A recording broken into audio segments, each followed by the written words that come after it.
शेतकरी कर्जमाफी 2026 अंतर्गत शेतकऱ्यांसाठी सर्वाधिक आनंदाच्या आणि दिलासादायक असणाऱ्या दोन बातम्या मिळाल्या। यामध्ये अनुदानामध्ये वाढ होणार का आणि 2 लाख रुपये आता शेतकऱ्यांना मिळणार की काय असा देखील प्रश्न अनेक शेतकरी विचारत आहेत। कारण कर्जमाफीबाबतच्या महत्त्वाच्या अपडेटपैकी एक असलेल्या अपडेटमध्ये ज्यामध्ये शेतकऱ्यांची मागणी होती की ही अट बदलावी किंवा हा निकष काढून टाका, कारण अनेक शेतकरी लाभापासून वंचित राहत आहेत आणि याची दखल घेऊन आजवर कधीच न झालेली ही कर्जमाफीची प्रक्रिया सर्वाधिक मोठी प्रक्रिया आम्ही राबवत आहोत असे देखील आपल्या मुख्यमंत्र्यांच्या वतीने सांगितले गेले। आणि त्यानंतर कर्जमाफीमधील महत्त्वाच्या 2 निकषांबाबतचा निर्णय घेण्यात आला, जे 2 निकष काढल्याने राज्यातील अनेक जवळपास 15 ते 16 लाख शेतकऱ्यांना आता याचा फायदा होणार आहे आणि थेट ते कर्जमाफीसाठी पात्र देखील झालेले आहेत। आणि कर्जमाफीची प्रक्रिया अंतिम टप्प्यामध्ये असताना शेतकऱ्यांचा हा एक मोठा विजय मानला जात आहे, कारण यामध्ये 2019 ची अट असेल किंवा प्रोत्साहनपर अनुदान असेल, या 2 अटींबाबत अनेका शेतकऱ्यांनी मागणी केल्या होत्या आणि या सर्व मागण्या आता मंत्र्यांच्या वतीने आपल्या मुख्यमंत्र्यांनी मान्य केलेल्या आहेत आणि याबाबत त्यांनी अधिवेशनामध्ये देखील स्पष्टपणे माहिती दिली आहे। नक्की काय सांगितले त्यांनी ते देखील आपण व्हिडिओमध्ये पाहणार आहोत, परंतु तुमच्या सर्व शंका दूर करण्याचा प्रयत्न आपण आजच्या व्हिडिओच्या माध्यमातून करणार आहोत। यामध्ये नक्की अनुदान किती मिळणार आहे, त्यासोबतच 2 लाख रुपयांच्या कर्जमाफीसाठी कोणते शेतकरी पात्र असणार आहेत, कशा पद्धतीने ही प्रक्रिया यापुढे राबवली जाणार आहे, तुम्हाला नक्की काय करायचंय आणि रक्कम वाढली म्हणजे ही कोणती रक्कम वाढली आहे, सर्व सविस्तर माहिती जाणून घेऊया। परंतु त्याआधी आपल्या पेजला फॉलो आणि चॅनलला सबस्क्राइब करायला विसरू नका, जेणेकरून योजनेबाबत पुढीलही सर्व अपडेट तुमच्यापर्यंत सर्वात आधी आणि सर्वात योग्य पद्धतीने पोहोचवण्याचे काम आपण आपल्या पेज आणि चॅनलच्या माध्यमातून करणार आहोत। तर शेतकरी मित्रांनो, येथे सर्वात पहिला आणि महत्त्वाचा मुद्दा म्हणजे लक्षात घ्या की अनुदानामध्ये कोणत्याही प्रकारची वाढ झाली नाही, म्हणजेच की जे प्रोत्साहनपर अनुदानाचा विषय आहे, जे शेतकरी रेग्युलर त्यांचे कर्ज नवे जुने करतात त्या शेतकऱ्यांसाठीचा सर्वात महत्त्वाचा विषय म्हणजे अनुदान, आणि हे अनुदान 50,000 रुपयेच असणार आहे, यामध्ये वाढ झाली नाही। अनेकांनी पाहिलं मी हे अनेक जण विचारत आहेत की आता कर्जमाफीबाबतचे निकष बदलले आहेत, म्हणजे 2 लाख रुपयांपर्यंतची सरसकट कर्जमाफी मिळणार आहे, म्हणजे 2 लाख रुपये अनुदान देखील मिळणार आहे का? तर 2 लाख रुपये अनुदान मिळणार नाही, प्रोत्साहनपर अनुदान हे 50,000 रुपयेच राहणार आहे। मग तुम्ही म्हणाल यामध्ये बदल काय झाला? हे तर आधीपासूनच आहे, पण लक्षात घ्या यामध्ये आधी काय अटी होत्या?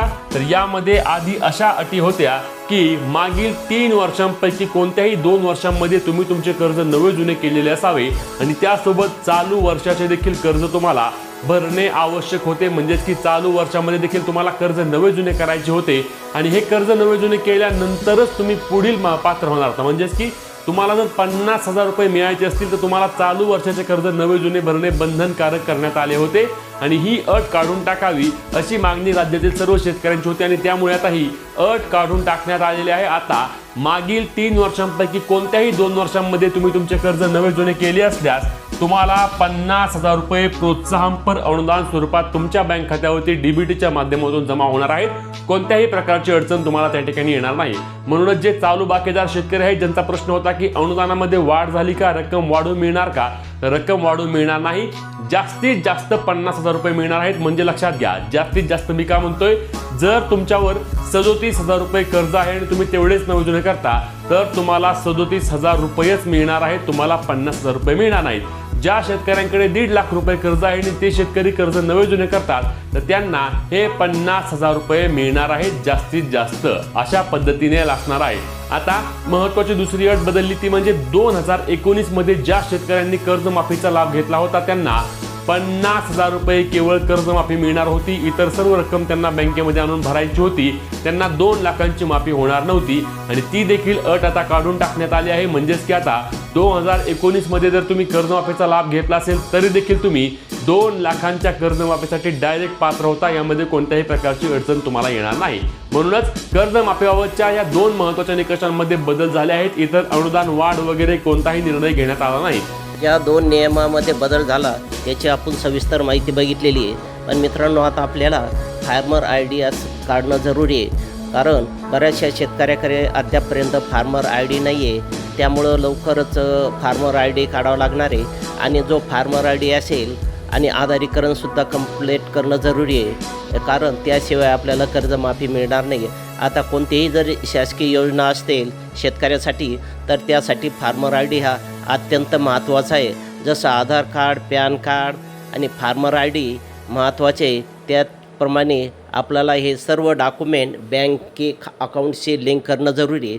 त्यामुळं ज्या कोणी अजून शेतकऱ्यांना फार्मर आय डी काढलेला नसेल अशा शेतकऱ्यांनी फार्मर आय डी काढायचा. आपलं ज्या ठिकाणी बँकेत खातं आहे त्या बँकेत तो नंबर द्यायचा. म्हणजे उदाहरणार्थ शेतकरी नंबरच म्हणावं लागेल त्याला, तो नंबर त्या ठिकाणी द्यायचा. आधार लिंक करणंसुद्धा त्या ठिकाणी महत्त्वाचं आहे. त्याच वेळेस तुम्हाला कर्जमाफीचा लाभ मिळेल. कारण आपण कर्ज न भरल्यामुळं बऱ्याचशा दिवसापासून आपलं खातंसुद्धा लॅप्स झालेलं आहे. त्यामुळं आपल्याला बँकेत जाणं जरुरी आहे.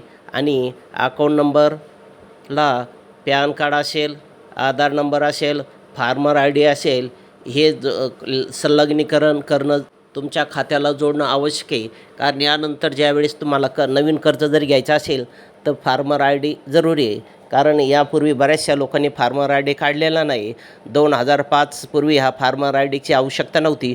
पण आता नवीन कर्ज असेल, तुम्हाला पीक विमा भरायचा असेल किंवा शेतकऱ्यांसाठी काही येणारं दुष्काळ अनुदान असेल किंवा अतिवृष्टीचं अनुदान असेल किंवा पीक विमा असेल, यासाठी फार्मर आय डी काढणं जरुरी आहे. आणि CSC सेंटरला जाऊन लगेच शेतकऱ्यांनी जर फार्मर आय डी काढला आणि बँकेत नेऊन दिला तर लगेच आता ज्या काही कर्जमाफीच्या योजना आहे त्या योजनेचा लाभ तुम्हाला लगेच मिळेल. त्यामुळं फार्मर आय डी काढणं जरुरी आहे. आणि आपलं अकाउंटला पॅन कार्ड, आधार कार्ड, मोबाईल नंबर आणि फार्मर आय डी हे संलग्न करणं जरुरी आहे. त्यामुळं मित्रांनो, पाहूया पुढील माहिती. नवीन जे काही अपडेट आले या चॅनल कसं वाटलं, याबद्दल ते माहिती कशी वाटली त्याबद्दल लाईक करा, शेअर करा, सबस्क्राईब करा. धन्यवाद.